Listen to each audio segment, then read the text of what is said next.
Capítulo 12. Nos alojamos en el balneario CC de Salud y Belleza. Desperté en un bote de remos con una vela improvisada con la tela gris de un uniforme confederado. Neves, sentada a mi lado, iba orientando la vela para avanzar en zigzag. Intenté incorporarme y de inmediato me sentí mareado. Descansa, me dijo. Vas a necesitarlo. ¿Y Tyson? Ella meneó la cabeza. Lo siento mucho, Percy. Guardamos silencio mientras las olas nos sacudían. Quizá haya sobrevivido, dijo, aunque no muy convencida. Ya lo sabes, el fuego no puede matarlo. Asentí, pero no tenía ningún motivo para albergar esperanzas. Había visto cómo aquella explosión destrozaba el hierro blindado. Si Tyson estaba junto a las calderas en aquel momento, era imposible que hubiera sobrevivido. Había dado su vida por nosotros, y yo no podía dejar de recordar todas las veces en que me había avergonzado de él y había negado que estuviéramos emparentados. Las olas rompían contra el bote. Neves me enseñó algunas cosas que había logrado salvar del naufragio: el termo de Hermès, ahora vacío, una bolsa hermética llena de ambrosía, un par de camisas de marinero y una botella de 7-Up. Ella me había sacado del agua y también había encontrado mi mochila, aunque los dientes de Escila la habían desgarrado por la mitad. La mayor parte de mis cosas se habían perdido en el agua, pero todavía tenía el bote de vitaminas de Hermès. Y también mi espada contracorriente, desde luego. No importaba dónde perdiera aquel bolígrafo, siempre volvía a aparecer en mi bolsillo. Navegamos durante horas. Ahora que estábamos en el mar de los monstruos, el agua relucía con un verde todavía más brillante, como el ácido de la hidra. El aire era fresco y salado, pero tenía además un raro aroma metálico, como si se aproximara una tormenta eléctrica, o algo aún más peligroso. Yo sabía en qué dirección debíamos seguir. Y sabía que nos hallábamos exactamente a 113 millas náuticas de nuestro destino, en dirección oeste-noroeste. Pero no por eso lograba sentirme menos perdido. Sin importar en qué dirección virásemos, el sol siempre me daba en la cara. Compartimos unos sorbos de 7-Up y utilizamos la vela por turnos para guarecernos un poco con su sombra. También hablamos de mi último sueño con Grover. Según Neves, teníamos menos de 24 horas para encontrarlo, y eso dando por supuesto que mi sueño fuese fiable y que Polifemo no cambiara de idea e intentara casarse antes. Sí, dije amargamente. Nunca puedes fiarte de un cíclope. Neves fijó la vista en el agua. Lo siento, Percy. Me equivoqué con Tyson, ¿vale? Ojalá pudiera decírselo. Traté de mantener mi enfado, pero no era fácil. Habíamos pasado juntos un montón de cosas, me había salvado la vida muchísimas veces y era una estupidez por mi parte seguir haciéndome el ofendido con ella. Bajé la vista para examinar nuestras escasas pertenencias, el termo vacío, el bote de vitaminas. Me acordé de la mirada rabiosa de Luke cuando intenté hablarle de su padre. Neves, ¿cuál es la profecía de Quirón? Ella frunció los labios. Percy, no, ya sé que Quirón prometió a los dioses que no me lo diría. Pero tú no lo prometiste, ¿verdad? Saber no siempre es bueno. Tu madre es la diosa de la sabiduría. Ya lo sé. Pero cada vez que un héroe se entera de su futuro intenta cambiarlo, y nunca funciona. Los dioses están preocupados por algo que haré cuando crezca, aventuré. O sea, cuando cumpla los 16. ¿Es eso? Neves retorció entre las manos su gorra de los Yankees. No conozco la profecía entera, Percy, pero sí sé que alerta a los dioses sobre un mestizo de los tres grandes, el próximo que viva hasta los 16 años. Esa es la verdadera razón de que Zeus, Poseidón y Hades hicieran un pacto después de la Segunda Guerra Mundial y de que juraran no tener más hijos. El siguiente hijo de los tres grandes que llegue a cumplir los 16 se convertirá en un arma peligrosa. ¿Por qué? Porque ese héroe decidirá el destino del Olimpo. Él o ella tomará una decisión y, con esa decisión, O bien salvará la era de los dioses o bien la destruirá. Pasé un rato asimilando todo aquello. Nunca me mareo cuando navego, pero ahora me sentía mal. Por eso Cronos no me mató el verano pasado. Ella asintió. Podrías resultarle muy útil. Si consigue que te pongas de su lado, los dioses estarán metidos en un grave aprieto. Pero si la profecía se refiere a mí, solo lo sabremos si sobrevives otros 3 años. Lo cual puede llegar a ser mucho tiempo para un mestizo. Cuando Quirón oyó hablar por primera vez de Thalía, dio por supuesto que ella era la persona de la profecía. Por eso procuró tan desesperadamente que llegara a salvo al campamento. Luego ella cayó luchando y fue transformada en un pino, y ninguno de nosotros sabía ya qué pensar. Hasta que apareciste tú. Una aleta verde y erizada de púas, de unos 5 metros de largo, salió contoneándose a la superficie por el lado de babor y enseguida volvió a desaparecer. El protagonista de la profecía, quiero decir, él o ella, ¿no podría ser como un cíclope, por ejemplo? Pregunté. Los 3 grandes tienen un montón de monstruos entre sus hijos. Anebes meneó la cabeza. El oráculo dijo, mestizo. Y eso siempre significa medio humano, medio divino. Realmente no hay nadie vivo que pudiera serlo, salvo tú. Entonces, ¿por qué los dioses me han dejado vivir siquiera? Sería más seguro matarme. Tienes razón. Muchas gracias. Percy, no lo sé. Supongo que algunos dioses preferirían matarte, pero seguramente temen ofender a Poseidón. Otros dioses quizá te están observando aún, intentando decidir qué clase de héroe vas a ser. Podrías convertirte en un arma para su supervivencia, al fin y al cabo. La verdadera cuestión es qué harás dentro de 3 años, qué decisión tomarás. ¿La profecía daba alguna pista? Anebes vaciló. Quizá me habría contado algo más, pero en ese momento una gaviota descendió de repente en picado, como salida de la nada, y se posó en nuestro mástil improvisado. Anebes se sobresaltó cuando el pájaro dejó caer en su regazo un enredo de ramitas y hojas que debían habérsele enganchado. Tierra, dijo. Tiene que haber tierra cerca. Me senté. No había duda, se veía una línea azul y marrón a lo lejos.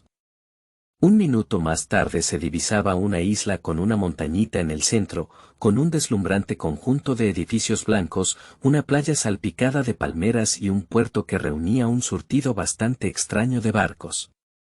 Bienvenidos, dijo una mujer que sostenía un sujetapapeles. Parecía una azafata, traje azul marino, maquillaje impecable y cabello recogido en una cola de caballo. Nos estrechó la mano en cuanto pisamos el muelle.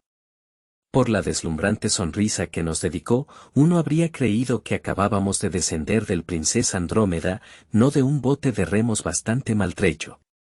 Pero ya digo que la nuestra no era la única embarcación extraña del puerto. Además de una buena colección de yates de recreo, había un submarino de la Marina norteamericana, muchas canoas de troncos y un antiguo barco de vela de 3 mástiles. Había también una pista para helicópteros, con un aparato del Canal 5, y otra para aviones en la que se veía un jet ultramoderno junto a un avión de hélice que parecía un caza de la Segunda Guerra Mundial.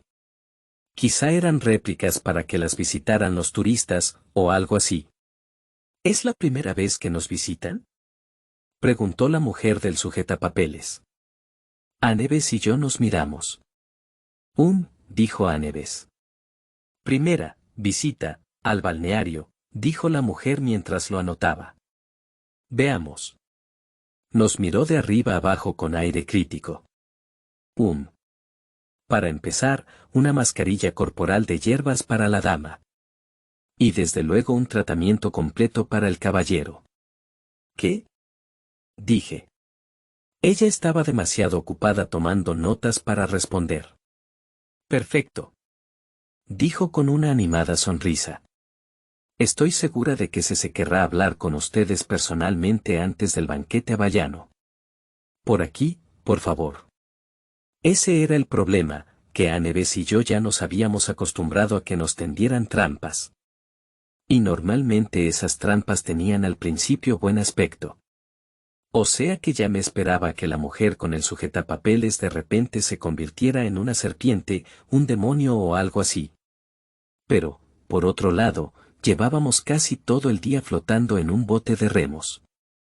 Estaba acalorado, cansado y hambriento, y cuando aquella mujer mencionó un banquete hawaiano, mi estómago se sentó sobre sus patas traseras y empezó a jadear como un perro con la lengua afuera. No perdemos nada, murmuró Aneves. Vaya si podíamos perder, pero aún así seguimos a aquella mujer. Mantuve las manos en los bolsillos, donde atesoraba mis únicas defensas mágicas, o sea, las vitaminas de Hermes y mi bolígrafo. Pero a medida que nos internábamos en el balneario, me fui olvidando de ellos. El lugar era alucinante. Allí donde mirases había mármol blanco y agua azul. La ladera de la montaña se iba escalonando en amplias terrazas, con piscinas en cada nivel conectadas entre sí mediante toboganes, cascadas y pasadizos sumergidos que podías cruzar buceando. Había fuentes con surtidores que rociaban el aire de agua y adoptaban formas imposibles, como águilas volando o caballos al galope. A Tyson le encantaban los caballos y sabía que le habrían molado un montón aquellas fuentes. Casi me di la vuelta para ver su expresión, antes de recordar que ya no estaba. ¿Te sientes bien?, me preguntó Aneves. Te veo pálido. Estoy bien, mentí. Es solo. Sigamos andando. Vimos toda clase de animales domesticados. Una tortuga de mar dormitaba sobre un montón de toallas. Las clientas del balneario, solo mujeres jóvenes, por lo que iba viendo, ganduleaban tiradas en tumbonas, tomando combinados de fruta o leyendo revistas, mientras se les secaban en la cara las mascarillas de hierbas y les hacían las uñas unas manicuras con uniforme blanco. Al subir por una escalera hacia lo que parecía el edificio principal, oía a una mujer cantando. Su voz flotaba perezosamente como si estuviese entonando una nana. Cantaba en un idioma que no era griego clásico, pero sí igual de antiguo, lengua minoica tal vez, o algo parecido. Entendía más o menos de qué iba la canción, hablaba de la luz de la luna entre los olivos, de los colores del amanecer, y también de magia. De algo relacionado con la magia. Su voz parecía elevarme del suelo y transportarme hacia ella. Llegamos a una gran estancia cuya pared frontal era toda de cristal. La pared del fondo estaba cubierta de espejos, de modo que el lugar parecía extenderse hasta el infinito. Había una serie de muebles blancos de aspecto muy caro, y sobre una mesa situada en un rincón, una enorme jaula para mascotas. Parecía fuera de lugar allí, pero no me detuve a pensar en ello, porque justo en ese momento vi a la dama que había estado cantando, Yu Ayu. Estaba sentada junto a un telar del tamaño de una pantalla de televisión gigante, tejiendo hilos de colores con las manos con una destreza asombrosa. El tapiz tenía un brillo trémulo, como si fuera en 3 dimensiones, y representaba una cascada tan vívidamente que se veía cómo se movía el agua y cómo se desplazaban las nubes por un cielo de tela. Aneves contuvo el aliento. Es precioso. La mujer se volvió. Ella era más preciosa aún que su tapiz. Su largo cabello oscuro estaba trenzado con hilos de oro, tenía unos penetrantes ojos verdes y llevaba un vestido de seda negra con estampados que parecían moverse también. Eran sombras de animales en negro sobre negro, creo que ciervos corriendo por un bosque nocturno. ¿Te gusta tejer, querida?, preguntó la mujer. Sí, señora, dijo Aneves. Mi madre es. Se detuvo en seco. Y con razón. No puedes ir por ahí explicando que tu mamá es Atenea, la diosa que inventó el telar. La mayoría de la gente te encerraría de inmediato en una celda acolchada. Nuestra anfitriona se limitó a sonreír. Tienes buen gusto, querida. Me alegra mucho que estés aquí. Me llamo Cece. Los animales en la jaula del rincón empezaron a dar chillidos. Debían de ser cobayas, por el ruido que hacían. Nosotros nos presentamos también. Me miró con cierta desaprobación, como si hubiese fallado en alguna prueba, y eso me hizo sentir mal. Por alguna razón, deseaba complacer a aquella dama. Ah, querido, dijo con un suspiro. Tú sí necesitas mi ayuda. ¿Señora? Dije. Se llamó a la mujer con traje de azafata. Y ya, hazle un tour completo a Aneves, ¿quieres? Muéstrale todos los servicios disponibles. Habrá que cambiarle la ropa, y el pelo, cielos. Solicitaremos una consulta exhaustiva de imagen en cuanto haya hablado con este caballero. Pero, Aneves pareció dolida. ¿Qué pasa con mi pelo? Se sonrió con benevolencia. Eres encantadora, querida. De veras. Pero no estás sacando partido de ti misma ni de tus encantos. En absoluto. Semejante potencial desperdiciado. ¿Desperdiciado? Bueno, seguro que no estás contenta con tu aspecto actual. Cielos, no hay una sola persona que lo esté, pero no te preocupes. Aquí, en el balneario, mejoramos a cualquiera. Y ya te mostrará a qué me refiero. Has de liberar tu auténtico ser, querida. Los ojos de Aneves brillaban anhelantes. Nunca la había visto tan desconcertada. Pero, ¿y Percy? Claro, dijo CC, lanzándome una triste mirada. A Percy tengo que atenderlo personalmente. Él requiere más trabajo. Normalmente, si alguien me hubiera dicho eso me habría enfadado. Pero al oírlo de CC me sentía abatido. La había decepcionado. Tenía que buscar el modo de mejorar. Las cobayas chillaban como si estuviesen hambrientas. Bueno, dijo Aneves. Supongo, por aquí, querida, dijo ella. Y Aneves se dejó llevar hacia los jardines llenos de cascadas. Se me tomó del brazo y me guió hacia la pared de los espejos. Verás, Percy. Para liberar tu potencial necesitas mucha ayuda, ahora bien, el primer paso es admitir que no estás contento con tu actual forma de ser. Me moví nervioso ante el espejo.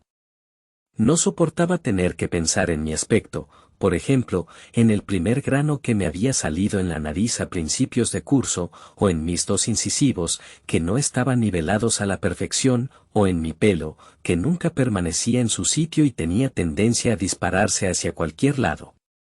La voz de se me hacía pensar en todas esas cosas, como si me estuviera observando al microscopio. Y mi ropa no era guay. Eso ya lo sabía. ¿Qué más da?, pensaba una parte de mí mismo.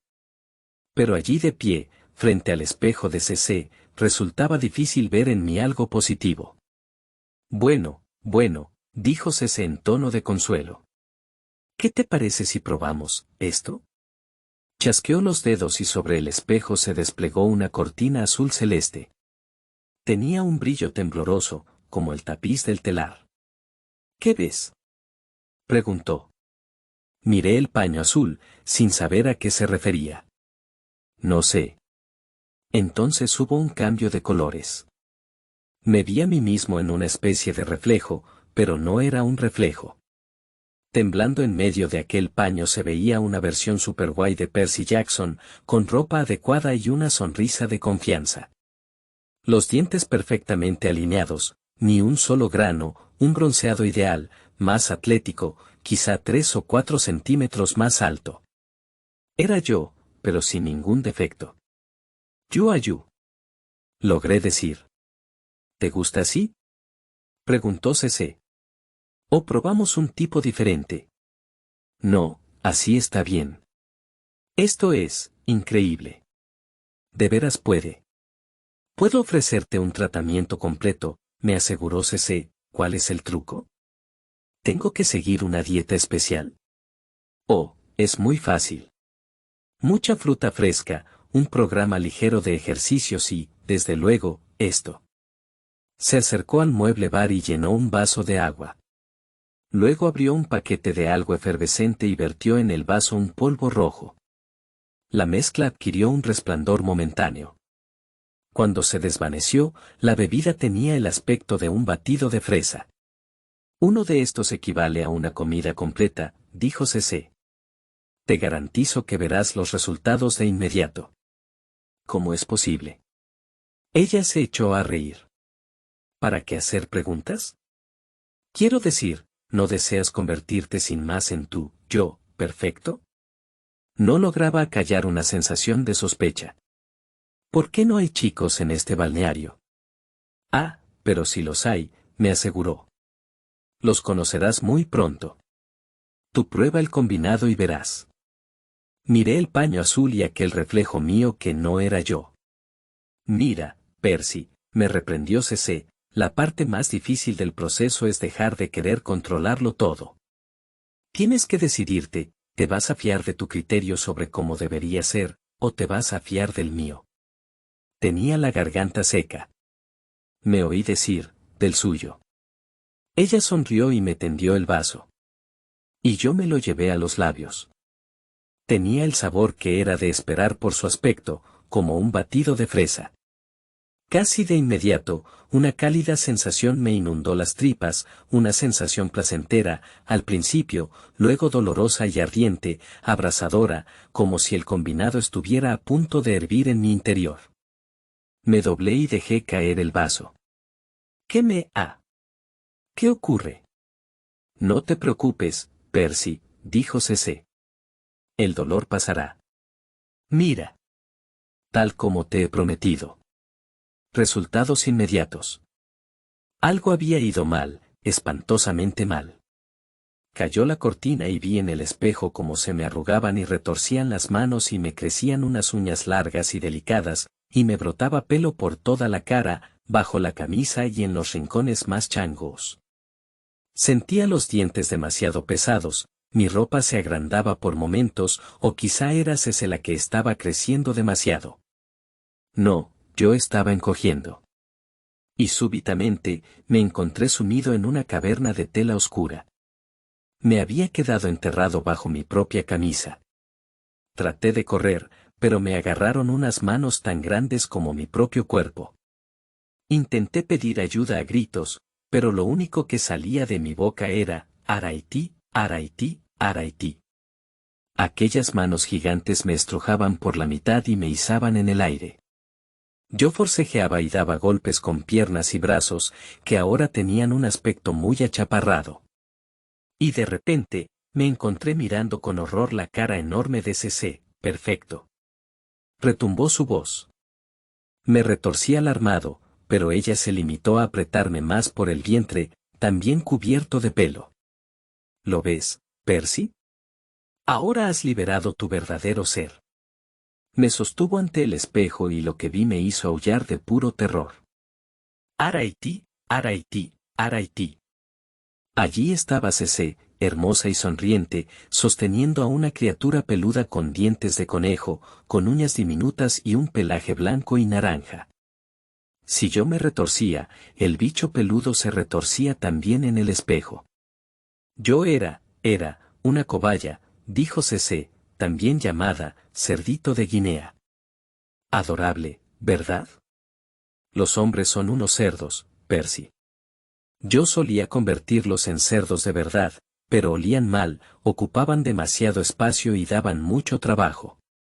O sea, no muy distintos de como eran antes, la verdad. Los cerditos de Guinea resultan más adecuados. Y ahora, ven a conocer a los demás hombres. Araití. Protesté, tratando de arañarla, pero se me agarró con tanta fuerza que poco me faltó para desmayarme. Nada de eso, pequeñín, me reprendió, o te echaré de comida a las lechuzas. Ahora entra en la jaula como una buena mascota. Mañana, si te portas bien, te pondrás en camino. Siempre hay algún colegio que necesita una nueva cobaya.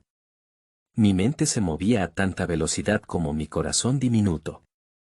Tenía que regresar a donde yacía mi ropa amontonada en el suelo.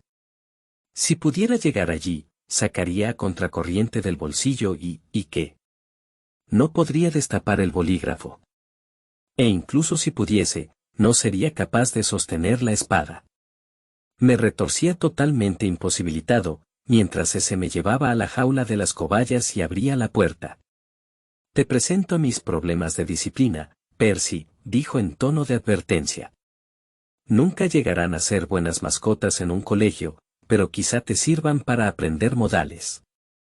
La mayoría llevan en esta jaula más de 300 años. Si no quieres quedarte con ellos de modo permanente, te sugiero, señora CC. Era la voz de Annebeth. CC soltó una maldición en griego antiguo. Me dejó en la jaula y cerró la puerta. Yo daba alaridos y arañaba los barrotes, pero en vano. CC metió mi ropa bajo el telar de una patada justo cuando llegaba a Annebeth. Apenas la reconocí. Llevaba un vestido de seda blanca sin mangas, como el de CC. Tenía el pelo rubio recién lavado y peinado, y también trenzado con hilos de oro, pero lo peor era, que la habían maquillado. Nunca habría creído que Annebeth se dejara pillar en semejante estado ni muerta. Vamos a ver, tenía buen aspecto. Muy buen aspecto.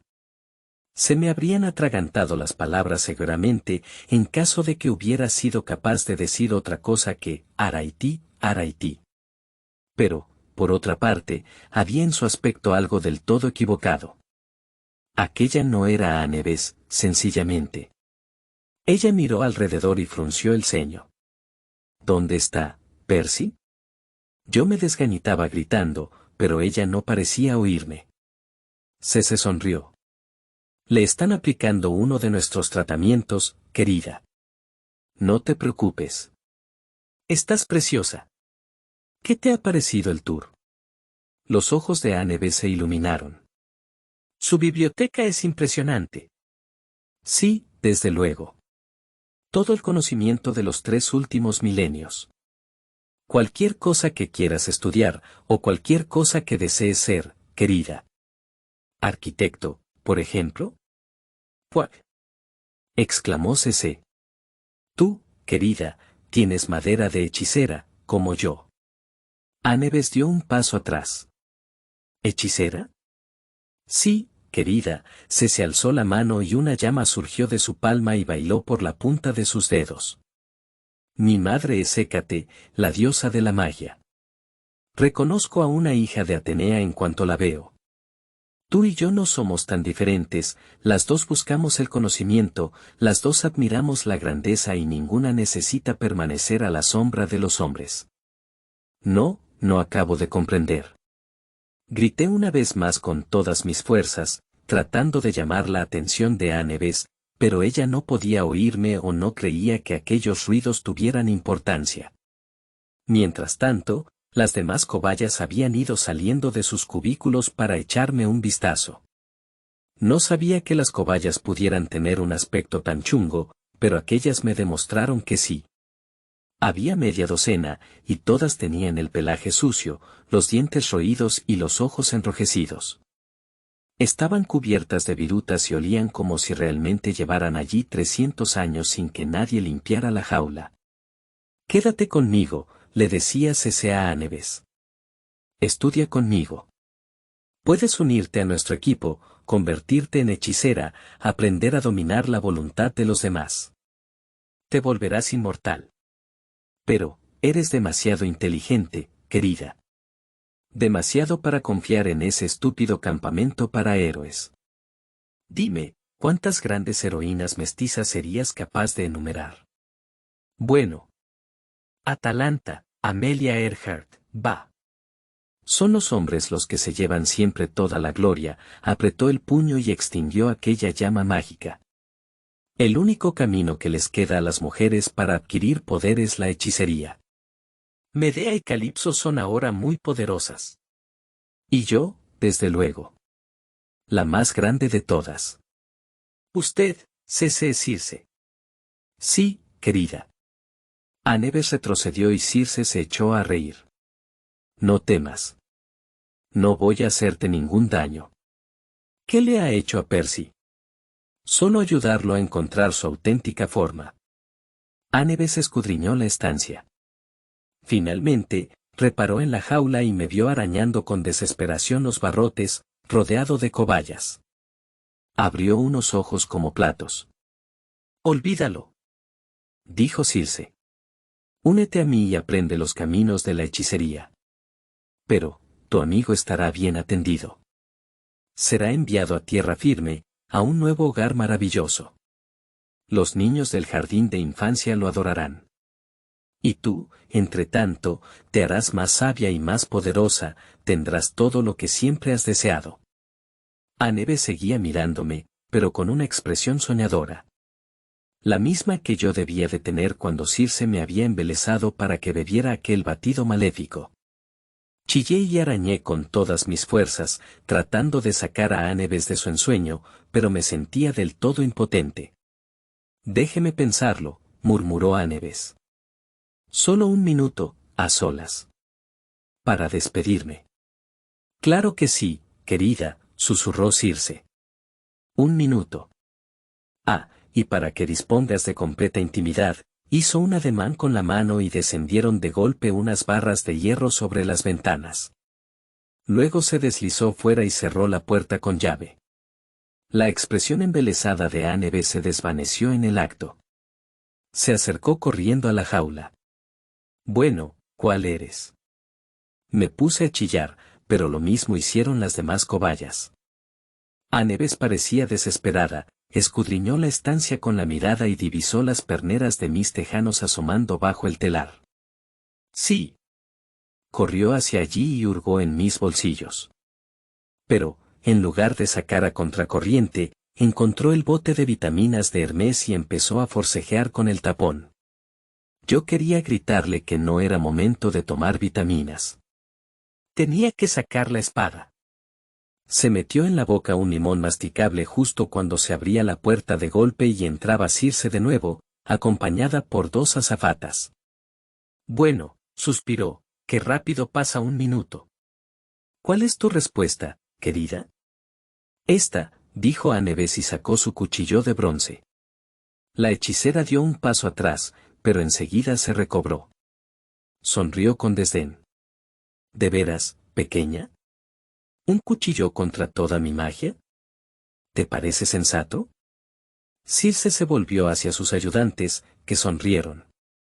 Alzaron las manos, como disponiéndose a lanzar un conjuro.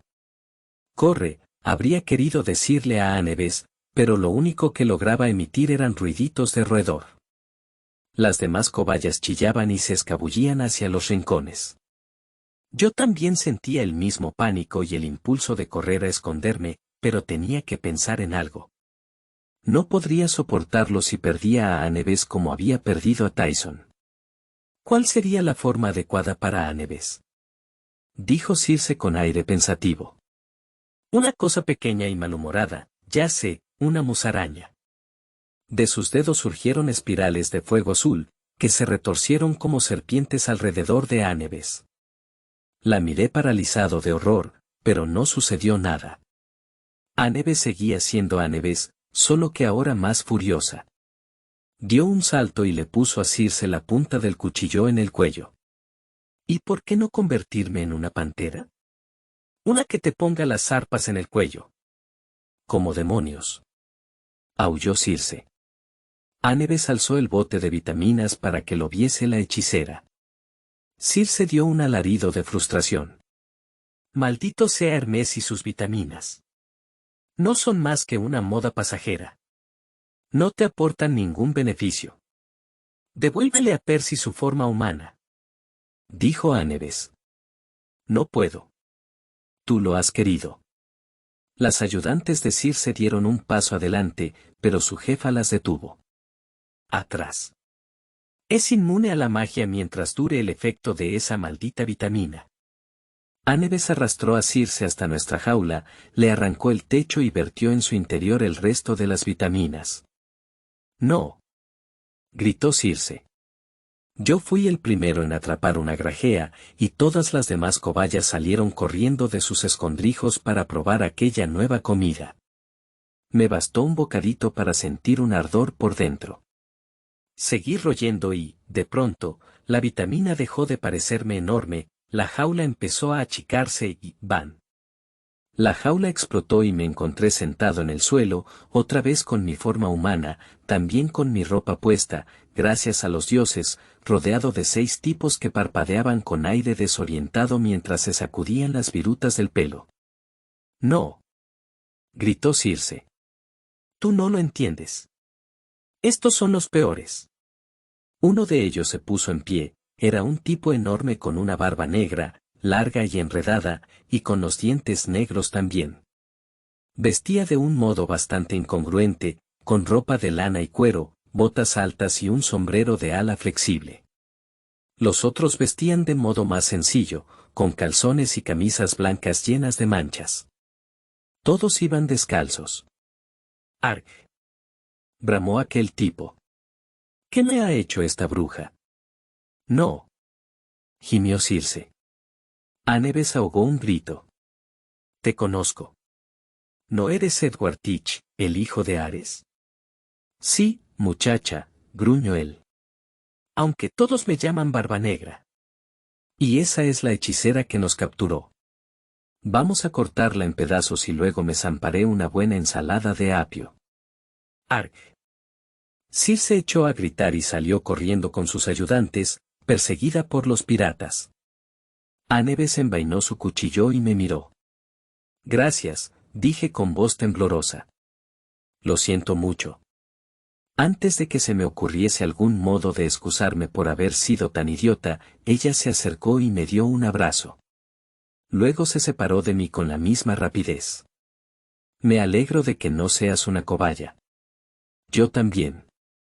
Confiaba en no tener la cara tan roja como la sentía. Ella deshizo los hilos de oro que tenía trenzados en el pelo. «Vamos, sesos de alga», dijo.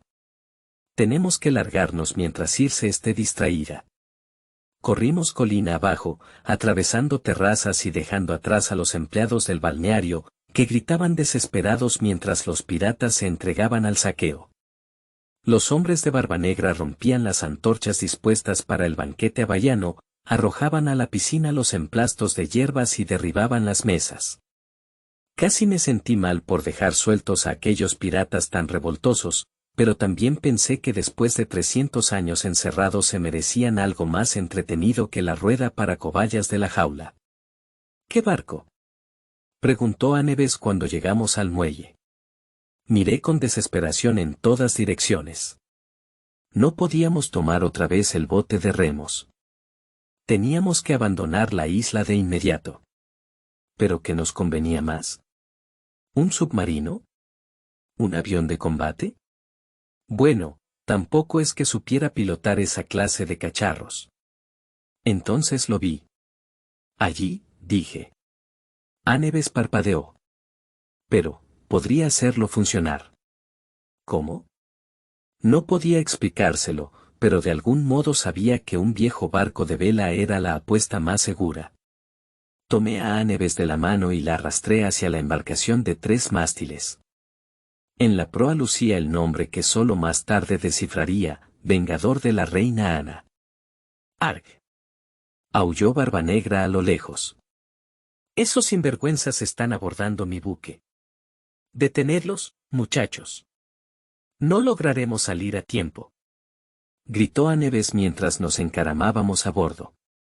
Cuando llegamos arriba, miré el desesperante tinglado de velas y sogas que tenía alrededor. Para ser un buque de 300 años, estaba en perfectas condiciones. Aún así, habría hecho falta una tripulación de 50 marineros y muchas horas de trabajo para ponerlo en movimiento. Nosotros no teníamos tanto tiempo. Los piratas bajaban corriendo las escaleras, agitando antorchas hawaianas y tallos de apio.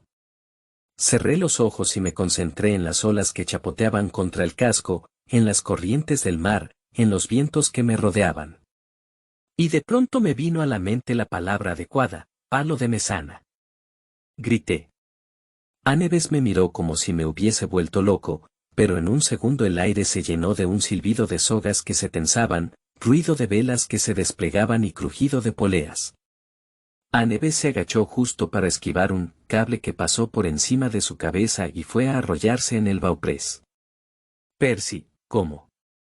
No tenía respuesta, pero sentía que el barco me respondía como si fuese parte de mi cuerpo. Ordené que las velas se izaran con la misma facilidad con que flexionaba un brazo. Y luego ordené que girase el timón. El vengador de la reina Ana se apartó con una sacudida del muelle, y cuando los piratas llegaron por fin a la orilla, nosotros ya navegábamos hacia el mar de los monstruos.